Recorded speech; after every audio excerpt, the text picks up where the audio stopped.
Radio Espace, les grandes gueules. Leur spécialité, c'est la démesure totale.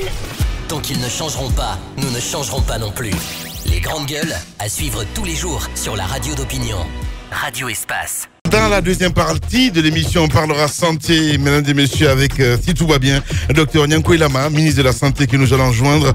Il faut le dire, depuis quelques semaines maintenant, les ministres de la République donc succèdent à l'Assemblée nationale guinéenne pour défendre donc chacun, en ce qui le concerne, le budget qu'il souhaite voir alloué à son département. Hier, face aux élus du peuple, entre autres ministres, c'était Nyankoy Lama donc de passer son épreuve et vérité. 8% du budget national, c'est ce que le ministre de la Santé a souhaité obtenir à son département. Et pour cause des incidences d'un plan triennal pour faire face aux grands défis du secteur de la santé en Guinée. Qu'est-ce qui explique une telle requête? Nous essayons de comprendre. On en parle encore dans la deuxième partie. Un fonds pour le développement économique local existe depuis hier, lundi à Boké, le FODEL. Nous essayons de comprendre évidemment le mécanisme, comment ça fonctionne évidemment avec monsieur Kémoko Touré, il faut le rappeler, ex-directeur général de CBG que nous allons joindre dans cette émission. L'intérieur du pays nous intéresse ce matin avec Aziz Diop, il est le préfet de Kankan. Dans la deuxième partie, on va essayer de le joindre aussi. On a écouté mon cher Tamba Abdoulaye Keïta. On a écouté Abdoulaye Keïta, mais Lamine, mes remarques, mes observations sur un tel fonds sont de 3 ordres, minimalement. Ouais. Premièrement, c'est celui de la mobilisation dans le contexte actuel guinéen. Ouais. Il s'agit d'un fonds qui est, si vous voulez, contributif à la fois au développement, mais les apports même à ce fonds-là concernent des sociétés minières. Ouais.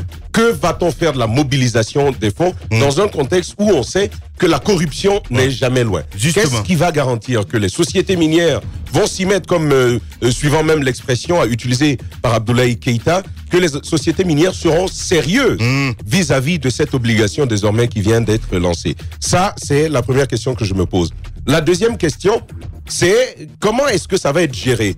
Ce n'est pas d'abord par rapport au projet, mais déjà de la domiciliation, de qui aura la responsabilité de veiller sur tout ça, de le gérer. Il y aura des projets à financer. Le ministre a parlé de construction et d'équipement d'infrastructures de base. Il a parlé, je pense par exemple à de l'eau, je pense par exemple aux écoles, éventuellement à faire quelques petites routes, quelques petits ponts. Je me pose bien la question de savoir comment est-ce que tout ça va être géré. Comment choisira-t-on par exemple d'aller vers un tel projet? Est-ce qu'il n'y aura pas de copinage qui va s'inviter tout de suite dans la gestion de ces fonds-là? S'il y a un petit marché à attribuer, je sais que quand on est responsable d'un tel fonds dans le contexte guinéen, on sait bien qu'il y a toujours quelques petits malins esprits qui s'invitent dans le jeu. Et le troisième aspect de tout cela, c'est à qui va-t-on rendre compte?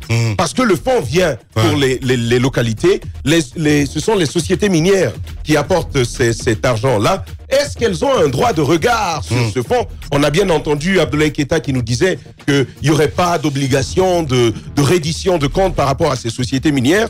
Mais s'il ne faut pas rendre compte aux sociétés minières, à qui va-t-on rendre compte? Qui va contrôler quoi? Ça, c'est un ensemble de questions que je me pose sur ce fonds. Et toutes ces réponses dans un instant, mesdames et messieurs, avec entre autres monsieur Kémoko Touré, directeur général, ex-directeur général de CBG. Et aussi, nous allons joindre aussi à Frédéric. Lui, il est le directeur de SMB. On revient dans 10 minutes.